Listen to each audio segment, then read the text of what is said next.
Okay, good morning. आपण जे problem घेत आहोत, जसं मी लास्ट लेक्चरला पण बोललो होतो की थोडीशी लेवल वाढवतोय म्हणजे तुम्ही डायरेक्ट आजचा प्रॉब्लेम बघितला तर तुम्हाला काही समजणार नाही. त्यासाठी तुम्हाला मागचे प्रॉब्लेम बघावेच लागणार आहे. जेव्हा ते प्रॉब्लेम समजतील तेव्हा आजचा प्रॉब्लेम समजेल. असं सांगण्याचा उद्देश का? कारण की आपण एव्हरीडे प्रॉब्लेमची थोडीशी लेवल वाढवत आहोत. म्हणून डायरेक्ट जर कोणी समजा हे लेक्चर आणि हा प्रॉब्लेम करण्याचा प्रयत्न केला तर इट विल फाइंड डिफिकल्टीज, म्हणजे तुम्हाला अडचण येऊ शकते या सगळ्या गोष्टींमध्ये. म्हणून साधं सोपं सरळ काम, प्रत्येक प्रॉब्लेम पहिल्यापासून व्यवस्थित बघायचा, 100% व्यवस्थित समजेल. आजही आपण तेच करत आहोत. इन द बुक्स ऑफ ड्रॉवरच घेत आहोत. एकदा की in the books of drawer ह्या कन्सेप्ट क्लिअर झाल्या की त्यानंतर आपण in the books of drawing कडे वळणार आहोत. तर करूया start. Anjali of Nagpur sold goods worth ₹25,000 to Rupali. समजून घ्या. Anjali sold goods to Rupali of ₹25,000. साधं सोपं सरळ वाक्य आहे. अंजलीने रुपालीला 25,000 रुपयांचा माल विकला. अंजलीने विकला. अंजली आहे सेलर. सेलर म्हणजेच ड्रॉवर. रुपालीला विकला. रुपाली आहे बायर. बायर म्हणजेच ड्रॉविंग. ठीक आहे. मी आत्ताच बोललो आपल्याला in the books of drawer entries बघायच्या आहे, म्हणजे in the books of Anjali. म्हणून आपली वरती हेडिंग आहे in the books of Anjali, यांची ब्रॅकेट ड्रॉवर, नेक्स्ट लाईनवर जर्नल एंट्रीज. आता आजच्या प्रॉब्लेम मध्ये तरी डेट दिलेली नाहीये, म्हणून आपण नंबरिंग करणार आहोत. फर्स्ट, सेकंड, थर्ड और नेक्स्ट वन. ठीक आहे. करूया स्टार्ट. फर्स्ट, अंजलीने रुपालीला माल विकला. आपल्याकडनं माल गेला. रुपालीला मिळाला. Debit the receiver. एंट्री होणार Rupali account debit to sales account. Rupali account debit to sales account. Amount आहे 25,000. नॅरेशन भरपूर वेळा सांगून झालंय. तेच narration simple. Being goods sold on credit. Next one. On next day, Rupali paid ₹10,000 in cash. हा महत्वाचा sentence आहे. नेक्स्ट डे ला रुपालीने अंजलीला म्हणजे आपल्याला 10,000 कॅश दिली. Good sold of ₹25,000. She paid immediately of ₹10,000 to us. तिने आपल्याला 10,000 रुपये इमिजिएटली पेड केले. थोडक्यात आपल्याला पैसे मिळाले. Cash comes in. Debit what comes in. आणि कोणाकडनं आली? रुपालीकडनं आली. Rupali is the giver of the cash. म्हणून एंट्री होणार cash account debit to Rupali account. Second one, cash account debit to Rupali account. Amount आहे 10,000. Simple narration. Being part payment received. पुन्हा सांगतो, बीइंग पार्ट पेमेंट रिसीव्ड म्हणजे पार्टली पैसे मिळाले. Next one. And accepted 2 months bill for the balance drawn by Anjali. आता उरलेल्या अमाऊंटचं 2 महिन्यांचं तिने bill स्वीकारलं म्हणजे आपण बिल ड्रॉ केलं. एकदम सिंपल आहे. 25,000 घ्यायचे होते. 10,000 तिने ऑन द स्पॉट पेड केली. उरले 15,000. याचा अर्थ आपण रुपालीवर 15,000चं बिल ड्रॉ केलं. किती महिन्यांसाठी? For 2 months. 2 महिन्यांसाठी आपण तिच्यावर बिल ड्रॉ केलं. सिंपल आहे. एंट्री झालाय.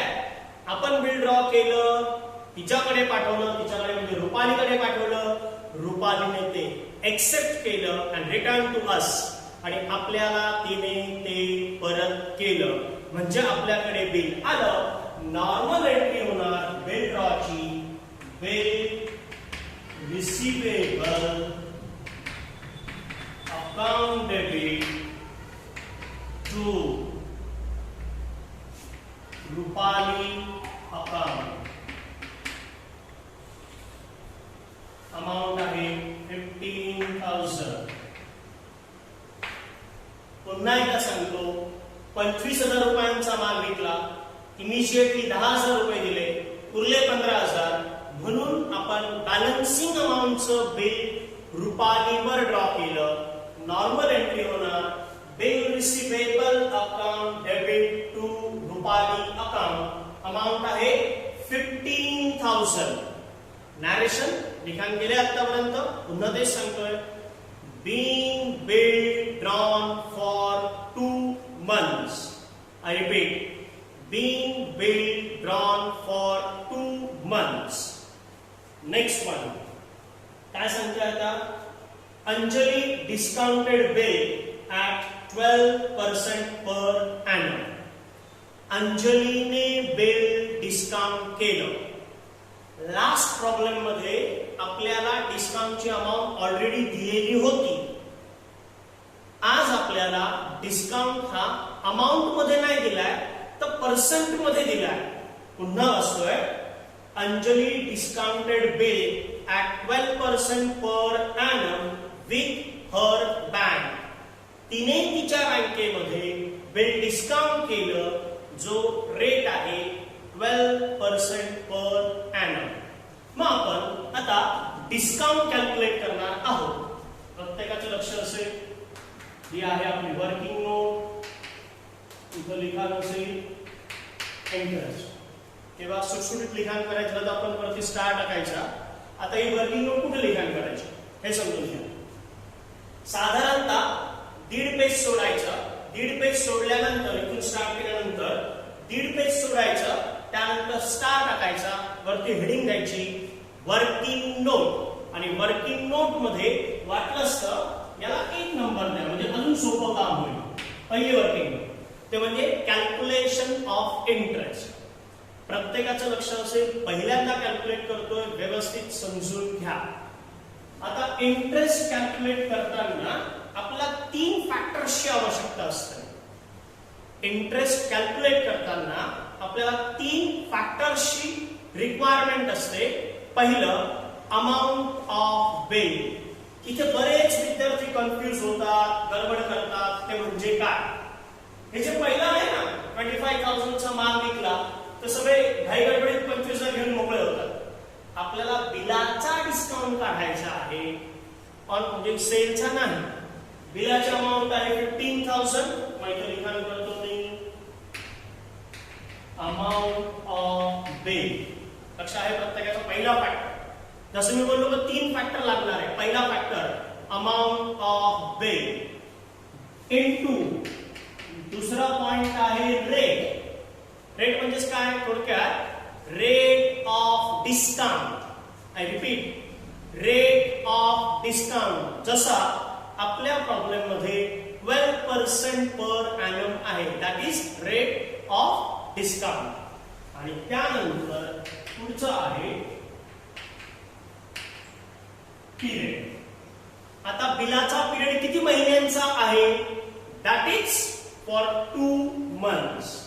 मग बघा, आता पुन्हा सांगतो, बिलाची अमाउंट, बिलाचा पिरियड आणि रेट ऑफ डिस्काउंट. मग आता अमाउंट ऑफ बिल आहे 15,000, 15,000. रेट ऑफ डिस्काउंट प्रॉब्लेम मध्ये दिलेलाच आहे. किती? 12% आहे ना, हे सर्वांनाच माहिती आहे. पर्सेंट याचा अर्थ divided by 100. 12 divided by 100 into period, म्हणजेच पिरियड ऑफ बिल, बिलाचा कालावधी, बिलाचा टर्म, दॅट इज 2 मंथ्स. आता 2 महिन्यांचं बिल आहे. प्रत्येकाचं लक्ष असेल, इथं जर फक्त 2 लिखाण केलं तर आपलं आन्सर चुकीचं येईल. 2 का 12% काय पर ॲनम आहे. ॲनम वर्षाला इंटरेस्ट आहे. आपल्याला फक्त 2 महिन्यांचा काढायचा आहे म्हणून डिवायडेड बाय 12. पुन्हा सांगतो प्रत्येकाचं लक्ष असेल. 15,000 12% 2 महिने सिंपल कॅल्क्युलेशन आहे. 12 कॅन्सल हे 0 हे 0 हे 0 हे 0 डिस्काउंटची अमाउंट आली 300. खूप सोपं आहे. थोडंसं लक्ष द्यायचं.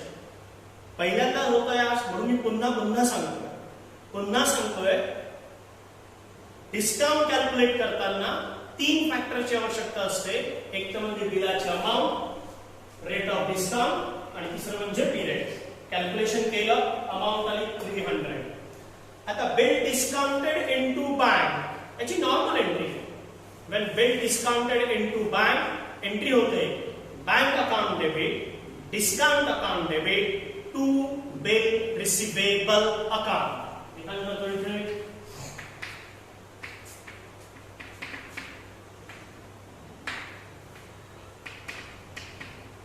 Discount account debit to bill receivable account. Amount बघा. बिल रिसिवेबल बिलाची अमाउंट आहे 15,000. क्रेडिटला लिखाण केलं. डिस्काउंट आत्ताच कॅल्क्युलेट केला दॅट इज 300. हा डेबिटला येणार. का डेबिटला? कारण की डिस्काउंट अकाउंट डेबिट आहे म्हणून डेबिट कॉलम मध्ये अमाउंट आली. आणि सिंपल आहे. बिलामधून डिस्काउंटची अमाउंट मायनस झाली किती अमाउंट येणार 14,000 किती 700. खूप सोपं आहे. मला नाही वाटत असं काही आहे की समजलं नाही. 15,000 मधून 300 गेले उरले 14,000 किती 700. Next one.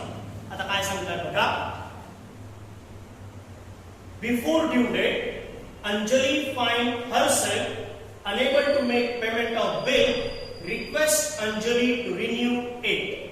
वाक्य काय बघा. Before due date, Rupali unable to make payment of bill. Therefore, she requests us or Anjali to renew bill. Last problem मध्ये आपली कन्सेप्ट झाली आहे. बिल रिन्यू करायचं. बिल रिन्यू करायचं म्हणजे काय करायचं? प्रोसेस काय असते? ओल्ड बिल कॅन्सल करायचं आणि नवीन बिल ड्रॉ करायचं. मग ओल्ड बिल कॅन्सल करायचं. त्या लक्ष व्यवस्थित. ओल्ड बिल कॅन्सल करायचं म्हणजे काय? डिस्काउंट केलेलं बिल कॅन्सल होणार. डिस्काउंट केलेलं बिल डिसऑनर होणार. Dishonour and cancellation one and same concept आहे. म्हणून एंट्री काय होणार? डिस्काउंट केलेलं बिल कॅन्सल झालं. डिस्काउंट केलेलं बिल डिसऑनर झालं.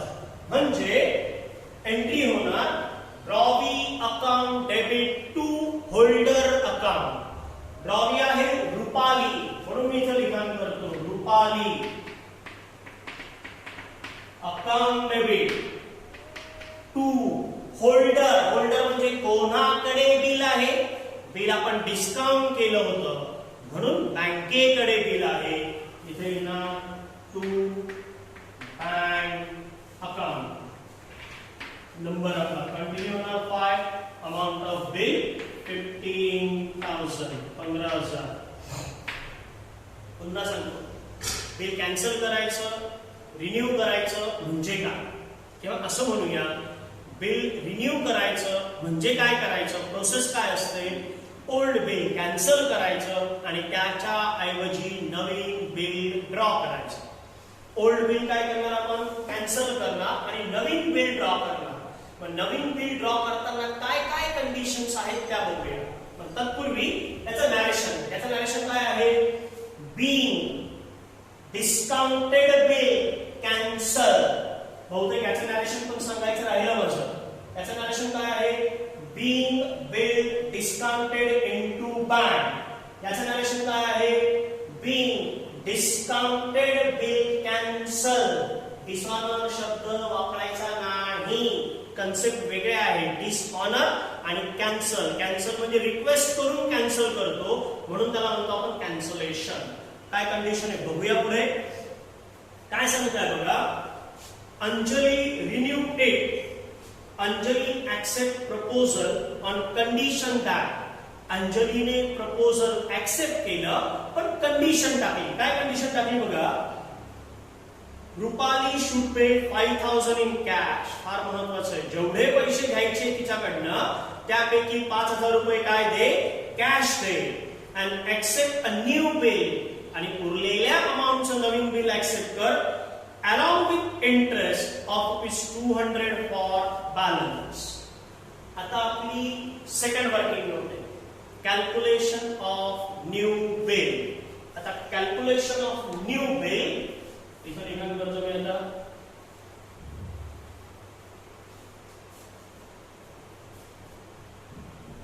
Second calculation of new bill. बघा ओल्ड बिल. जुन्या बिलाची अमाऊंट आहे 15,000. इथं लिखाण करतो मी ₹15,000. एक डायग्राम तयार करतोय. दोन एरो आहे. पहिला एरो त्याला नाव देतो कॅश. ते म्हणताय out of 15,000 5,000 must be in cash. 15,000 रुपयांपैकी तिने 5,000 रुपयांची इमिजिएटली कॅश द्यायला हवी. म्हणजे 15 पैकी आपल्याला मिळाले कॅश मध्ये किती हजार, 5,000. ठीक आहे, एकदम सोपं आहे. 15,000 रुपये टोटली घ्यायचे आहे, त्यापैकी तिने 5,000 रुपये इमिजिएटली कॅश द्यायला रेडी झाली. याचा अर्थ नवीन बिलाची अमाउंट इथे लिखाण करतो न्यू बिल ₹10,000.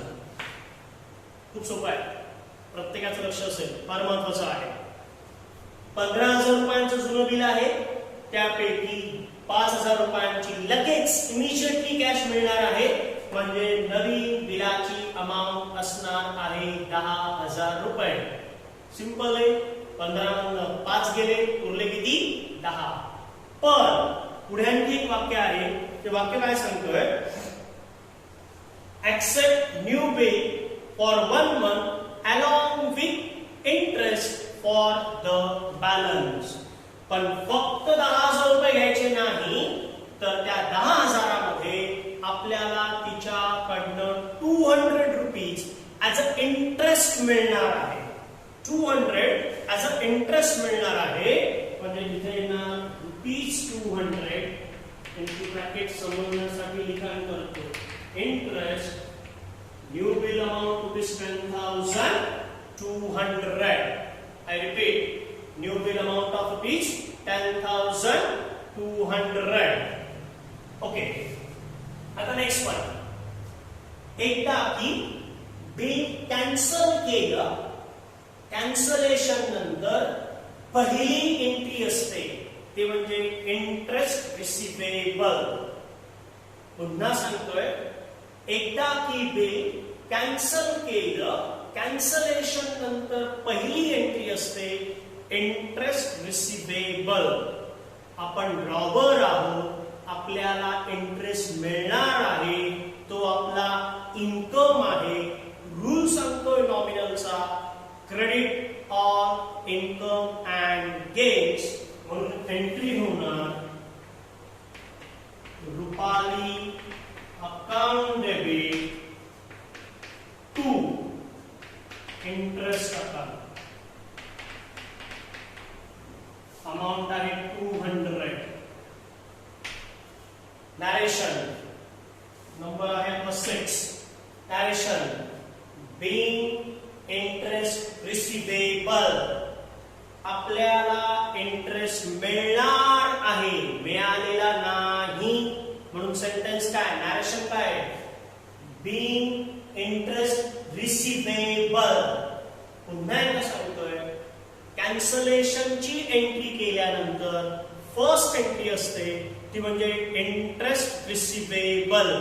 आपल्याला इंटरेस्ट मिळणार आहे. Next one. Okay, next one.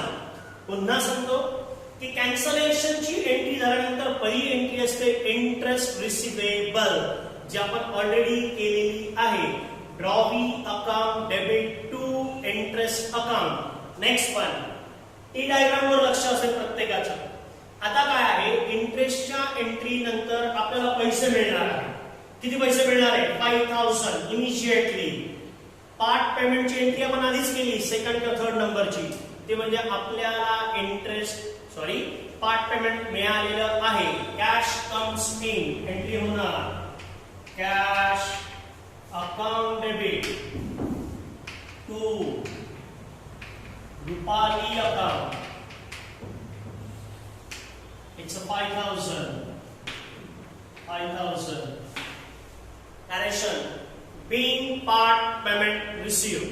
I repeat, being part payment received. Part पेमेंटची एकदा की एंट्री झाली की नेक्स्ट एंट्री आहे आपली new bill draw. I repeat, new bill draw. Bill जरी नवीन असेल, एंट्री मात्र आपली तीच normal entry. Bill receivable account debit to drawee म्हणजेच Rupali account.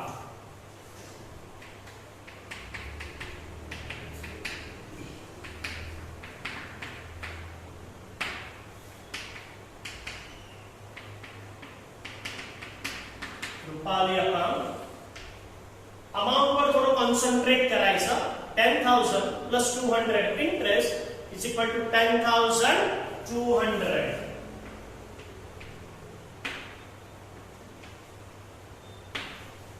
Narration. Being new bill drawn for 1 month, including interest. I repeat, being new bill drawn for 1 month, including interest. पुढचा problem वाचूया काय म्हणतात ते. These arrangement were carried through. म्हणजे जसं ठरलं होतं तसं सगळं घडलं. तशाच आपण सगळ्या एंट्रीज केल्या. पुढे the new bill was made on due date. The new bill was made on due date. सर्वांना माहिती it's a past tense of meet. Meet याचा अर्थ मीट असा नाही घ्यायचा, तर जे झालं ते हॉनर झालं. मीट ऑन ड्यू डेट म्हणजे new bill honour on due date. आता हे जे नवीन बिल आहे हे आपण डिस्काउंट केलेलं नाही, एंडॉर्स केलेलं नाही. हे स्वतःकडे बिल आहे. जेव्हा स्वतःकडे असलेलं बिल हॉनर होतं तेव्हा नॉर्मल एंट्री होते. आपल्याकडनं बिल जातं, हो जाऊ, आपल्याला कॅश मिळते. Comes in normal entry cash account debit to bill receivable account. म्हणजे इथं एंट्री होणार cash account debit to bill receivable account. It's a 10,200. 10,200 is a number 9. Last entryचं narration आहे being new bill honor on due date. I repeat, being new bill honor on due date. आणि सर्वात शेवटी last but not least शेवटी आपल्याला काय घ्यायचे असते टोटल. लास्ट लेक्चरला in the books of drawer होतं. आज पण आपण इन द बुक्स ऑफ ड्रॉवरच घेतलं. जसं मी स्टार्टिंगलाच सांगितलं होतं की आपल्याला सुरुवातीला ड्रॉवरवर कॉन्सन्ट्रेट करायचंय. एकदा की ते झालं की नंतर आपण ड्रॉविंगच्या पुस्तकात एंट्रीज घेणार आहोत. Thank you so much.